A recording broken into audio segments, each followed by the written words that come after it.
একটু পরে পরে ফেসবুকে ভিডিও ছাড়তে লাগে, কি কন্টেন্ট ছাড়ুন কোনো কিছুই বুঝা পাই না। কেউ আমার একটু কন্টেন্টগুলো আমার সাজেস্ট করবো, আমি কিচ্ছু বুঝে পেতেছি না। একটু পরে পরে ফেসবুকে ভিডিও ছাড়ো, ইনস্টাগ্রামে ভিডিও ছাড়ো, তারপর দিয়ে ইউটিউবে ভিডিও ছাড়ো।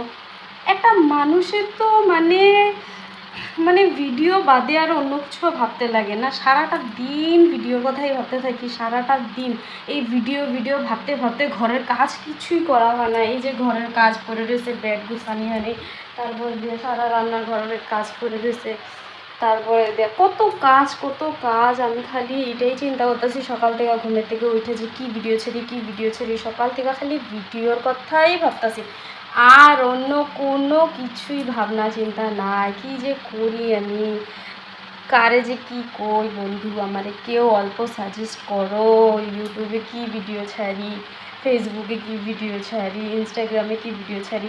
আর যতই ভিডিও ছাইড়াই থাকি আমি, আমার তো কোনো দিনও উন্নতি নাই, উন্নতির শেষই নাই। কারণ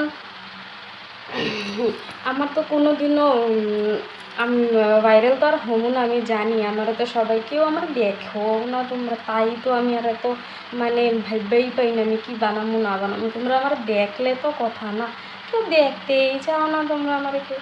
আমি এইটা লেগেই ভাবতেছি কী বানাবো না বানাবো। তারপরে দেওয়া হইলো আমার বান্ধবী আমার কালকে রাত্রে কতগুলা গালাগালি করলো, আমি বলে ভিডিও বানাই না, তার লেগে বলে আমার এই অবস্থা, আমার চ্যানেল উঠা আবার নাইমায় পড়ছে। আরে ভগবান, আমার ফিলিংসটা তো বুঝতে লাগবো। আমি ভিডিও কি বানাবো, আমার কন্টেন্টই মাথাতে আসে না। আর আমার বান্ধবী হইলো আমার বকতাছে। তারপর দেওয়া হইলো এই যে কতগুলা ছেঁচড়া, কতগুলা পোলা পাইন থাকে, সেগুলাই আমার ফোন করে করে আমার এত জ্বালানিটা জ্বালায় রে বাবা, কীরকম জ্বালায় আমি কইতাছি। আমি ভিডিও বানাই বা যেটাই করি না করি, ফেসবুকের থেকে সারাদিন ফোনেতে থাকে, সারাটা দিন ফেসবুকে যাইতেই পারি না। একটুখানি সময়ে যদি আমি ফেসবুকে যাই, তাইলে আমার মানে কি করবো, ফোনের উপরে ফোন।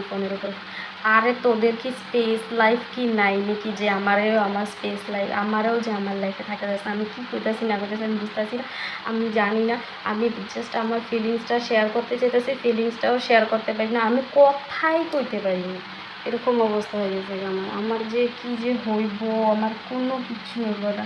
সবাইরে দেখি কি সুন্দর চ্যানেল, এখান থেকে ওইখানে ঠেকেছে, ওইখান থেকে ওইখানে ঠেকেছে, আর আমার এইখান থেকে এইখানের দিকে নেমে একেবারে।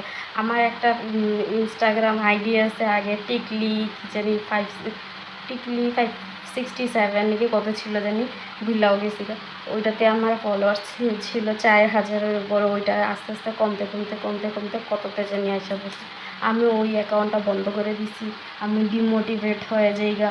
তারপরে দিয়া আরও অনেক মনের দুঃখ আছে ভাই, আমি যে কী শেয়ার করুম, কারণ আমার কোনো উন্নতি নেই। আমি আজকে 3 বছর থেকে আমি উঠার চেষ্টা করতেছি, আমি আর পারতাছি না, কেমনে যে আমি কী করুম না করুম আমি কিচ্ছু বুঝাই পাইতেছি না, কোনো কিছু তো হয়ই না আমার কিছু। আমার বান্ধবীও দেখি কী সুন্দর সুন্দর ভিডিও বানায়, আমি এডিটিংও ভুলে গেছি গে এখন। তারপরে দেওয়া হলো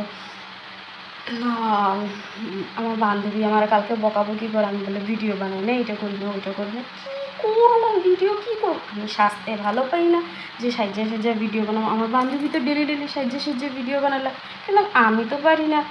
তারপরে দেওয়া হইলো কি জানি কয়, রান্না বান্নার ভিডিওও দিতে পারি না, কারণ আমি রাঁধতেও জানি না ভালো করে।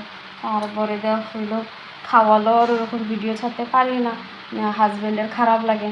তারপরে দেওয়া হইলো কি আর করবো, অনেক কিছুই। আমার কাছে কন্টেন্টই নাই, কেউ আমার কন্টেন্ট সাজেস্ট করো ইয়ার, কেউ প্লিজ। আমার এইটাই মনের দুঃখ, আমার কোনো কন্টেন্ট নাই। আর আমি আজকে 3 বছর ধরা দিয়ে খালি ভিডিওই ছাড়ি। আমার কোনো প্ল্যাটফর্মে আমি উঠা দাঁড়াইতেই পারতেছি না। প্লিজ আমার একটা প্ল্যাটফর্মে কেউ তো উঠায় দাও প্লিজ। আমার বহুত মনের দুঃখ, মনের বহুত শখ, যাতে আমি উঠতে পারি। আমার কোনো জায়গা নাই।